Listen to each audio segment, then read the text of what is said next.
Welcome to another video, and this time we're herping in Borneo. Mostly aiming to explore Kinabalu National Park, but also herping the lowlands and doing the Kinabatangan river safaris to see orangutans, elephants, crocodiles and proboscis monkeys. I didn't film an intro as I was pretty busy, but the first night I went out targeting Borneankeeledpitviper pitvipers, the snake you're seeing here, and as this one shows we were successful. However, this is a small male specimen, and because this species is sexually dimorphic, meaning there's physical differences between males and females, I was really keen to see an adult female. So with that said, let's get into the herping and see how we got on.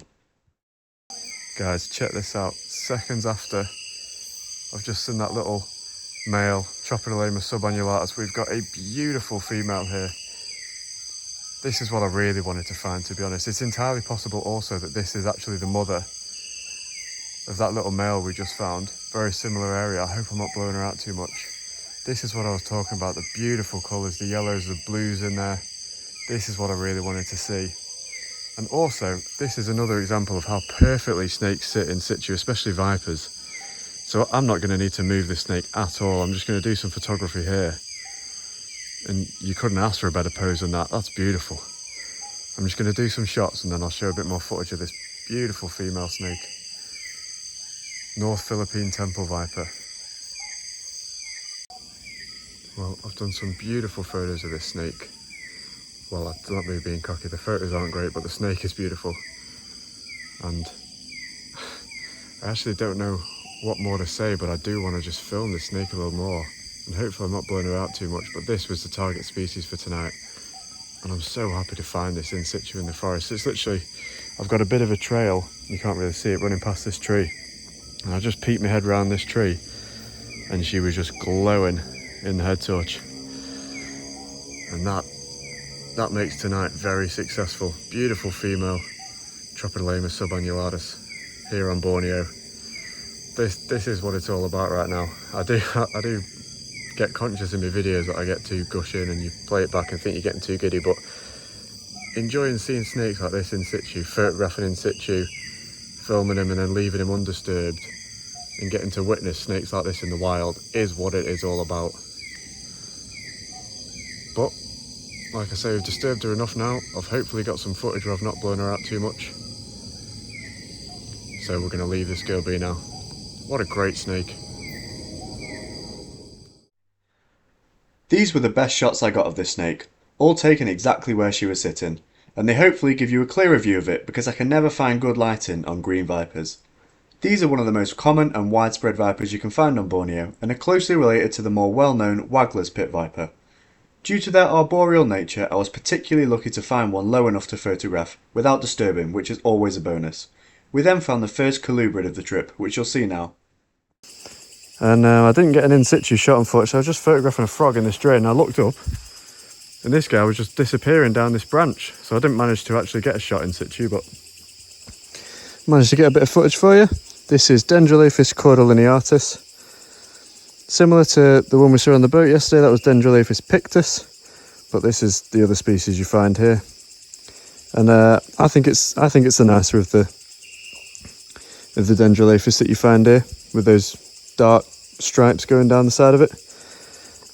We've done some photos, so I'm just going to let this guy go now. He was actually really well behaved. He bit me a bit at first, but understandable. Can't quite get him all in there. But as you can see, after a few photos, he's calmed down really nicely. You can see at the front end of the snake, he's quite white, but he goes to some really nice, I'm probably blowing that out, really nice yellows and almost greens down the venter. But hopefully I can film putting this guy back. I'll just like to leave him slightly less precarious is all. He was coiled on this one. So, yeah, he's nice and stable enough there. Not sure if this one's going to show up, but we have got another female temple viper up there. Another adult female, but she is too high to get down, so just taking a quick shot and we'll crack on. But that's the third one of those tonight, so that's going pretty well. Now that first night I was really staying at the lodges for the Kinabatangan river cruises, and I just snuck out from their accommodation one night to find those snakes. But the majority of this part of the trip was the wildlife safaris on the river, where we were lucky enough to see a variety of species, including the endangered Bornean orangutan, which I was hugely keen to see and felt very privileged to witness in the wild. So I thought, why not include the footage for you two? Not the best footage as it was at distance, but watching this mother help her infant through the trees at dusk is not something I'll forget soon. But the next night I headed to a new location for some more herping. Just cruised on the way in this little male tropidolaemus subannularis, but unfortunately, as you can tell, he has actually been hit by a car, which is really sad. This one, I'm going to give him the benefit of the doubt. It's unlikely, I think, but he might recover.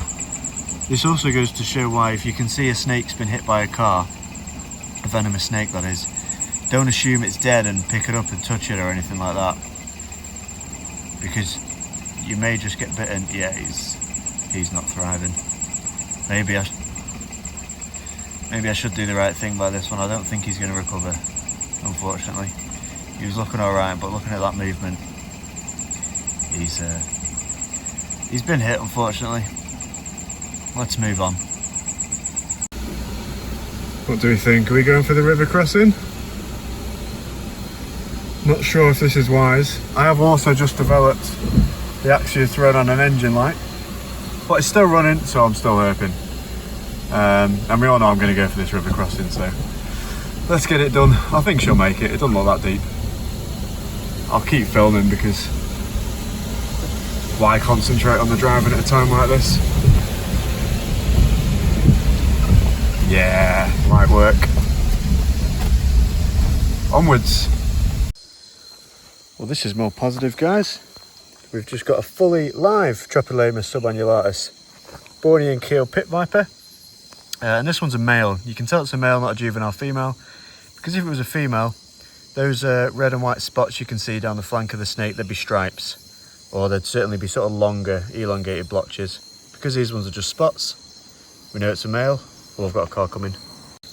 Well, that was pretty lucky, guys. If my car hadn't been here, then I'm pretty sure he might have just got cleaned up. He's sort of just in the tyre tracks, just in the tyre line here by the white line. So good thing I come across him. Hope I'm not blowing him out too much. Green vipers really blow out in torchlight, but let's get this one off the road. I might take a few shots and then we'll let him be in his way. But that's a nice find, and that's a much nicer male than the one that I found the other night that we had with the female near Sandakan. So this night's going well. Snakes are moving.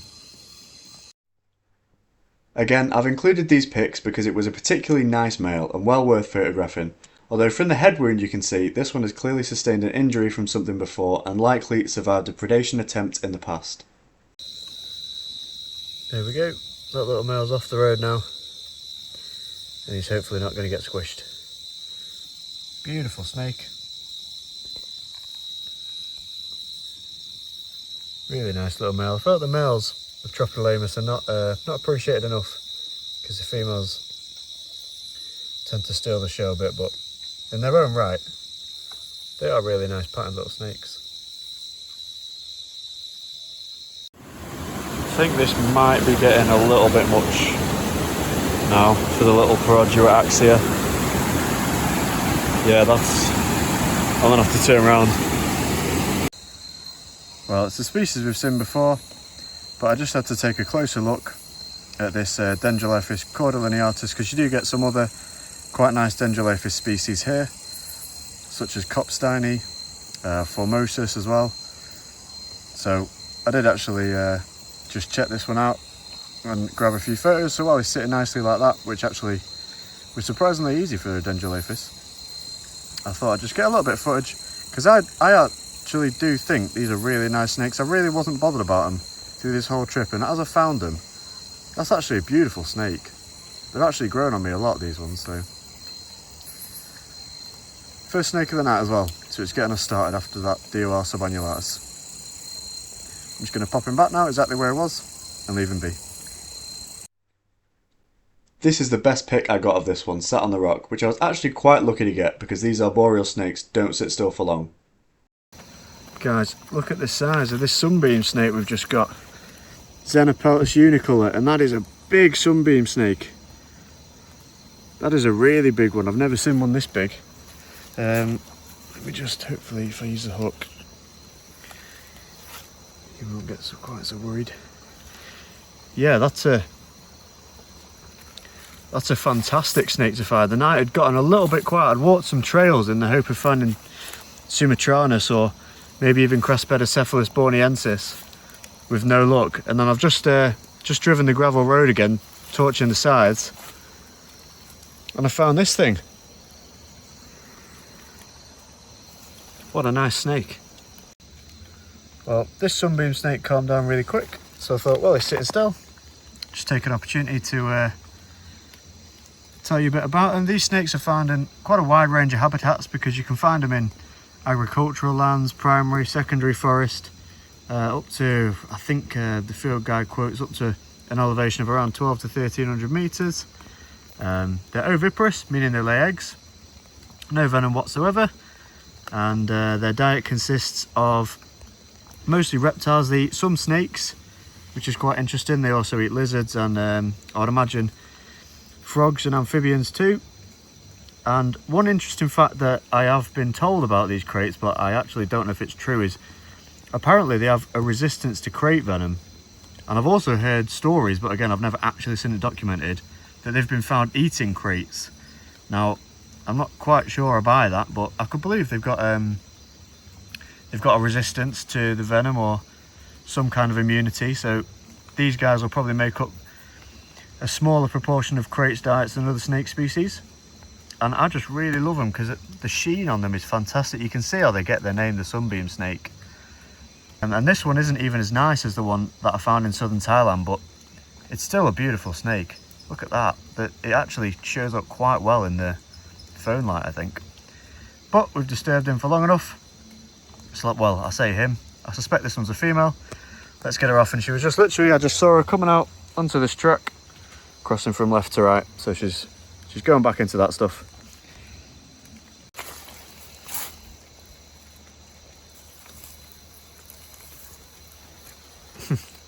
That's what you call a semi-fossorial snake.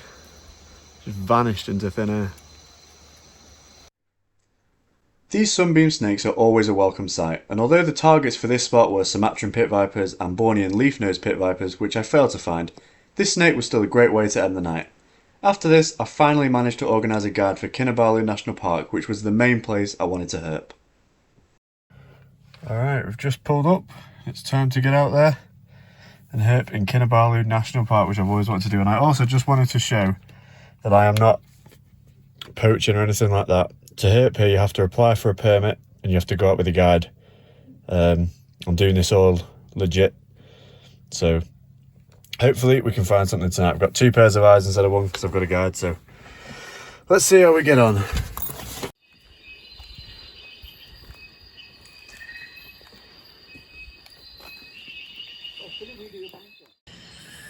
Yuzumin's just pointed out this really nice horned frog.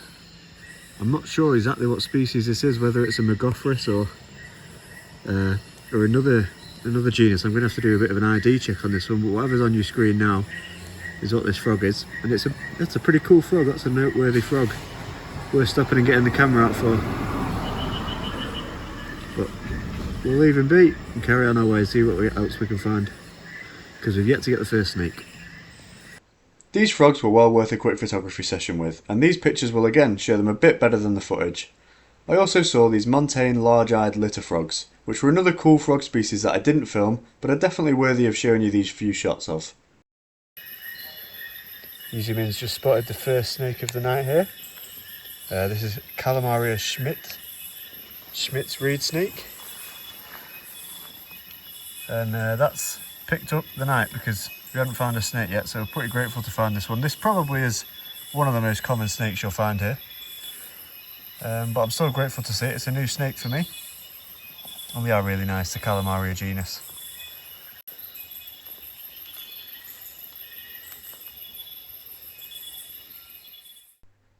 A few more pictures of these little snakes because it's tricky to see them clearly while they're moving. I would also quickly find out they were in fact the most abundant species by far that we'd find that night. Got a second Calamaria schmidt of the night. Like I said, they are the most common species found here, but still worth appreciating because they have a really nice sheen on them. Ooh, sorry, a wasp flew into my face. They're almost like a Xenopeltis, a sunbeam snake in miniature. I do really like that iridescence that shines off the scales there. But he's no Malcolm's pitviper, so we'll crack on. Schmidt's reed snake number 3. Definitely the most abundant snake here. And I'm not going to do any pictures of this one. We'll just leave him be. And number 4. I promise I'm not just filming the same snake multiple times. We are just finding loads of these in this leaf litter. Well, Userman is. I'm on this side of the road and I'm spotting nothing. But I'm probably going to stop filming these now, because as lovely as they are, you're probably a bit bored of them. Look at this, guys. This is definitely worth getting the camera out for. This little species of agamid is beautiful, and I believe this is Pelcharagonia borneensis. I think I'm saying that right. The colours on that are probably getting blown out, but they're fantastic. That's the nicest looking agamid I've found this whole trip. I believe there's 2 species of Pelcharagonia here that I saw records for. There's one which is borneensis, which I believe this is, which is the Bornean eyebrowlizard. And there's another one which I believe is Pelcharagonia cephalum. But I'm no expert, but whatever you're seeing on screen now is the idea of the species. Now, I am a snake guy at heart, but I was really blown away by these little agamids. And although these shots don't really do it justice without a diffuser, I did still want to show you them close up because the camouflage markings on them were awesome. Well, I'm just leaving that little agamid there. That was beautiful. And Userman's miles off up here, so I'm going to meet him. So I just thought I'd say, well, I've got a sec, that what we're basically doing is just walking the roadsides. Not something you'll be able to do without a guide in the national park. So I'm pretty lucky to be able to do this. Obviously I've had to pay Userman, of course, but worth it to get in here for species like Malcolmi, the red-headed crate, Bungaris flavicets baloensis, and Garthius chazani is here. So my eyes keep going up because I'm looking for Malcolmi, but really Userman's spotting more snakes because he's spotting calamaria and stuff looking on the floor. But we'll persevere. Oh, got a bit of eye shine there. Just check that out. Well, I've got the camera rolling. There's the culprit. Let's keep going, see what else we can find. This was the other species of this genus which I mentioned earlier, and it was equally impressive to see and well worth us scrambling a few metres up the bank to photograph this one, and so I can show you these pics. Now, it takes quite a lot of lizard to impress me, but these certainly manage, and they actually aren't even the most sought after agamid found up in this national park. Well, I think we are at the end of the road. Snake count is currently 5 Schmidt's reed snakes. So we are officially struggling. I mean, 5 snakes is not bad, but it'd be nice to get some different species. So we're going to head back down and hope that something has come out a little later in the night. The coolest thing we've found so far were definitely those agamids. They were ace. Let's see if we can find some snakes. Not how I would choose to sleep, but each to their own.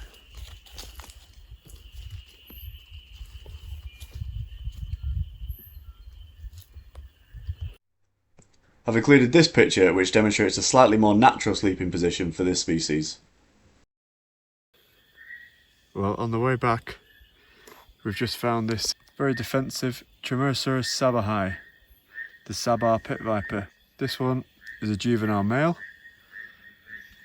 and we just found him climbing a tree trunk on the other side of the road.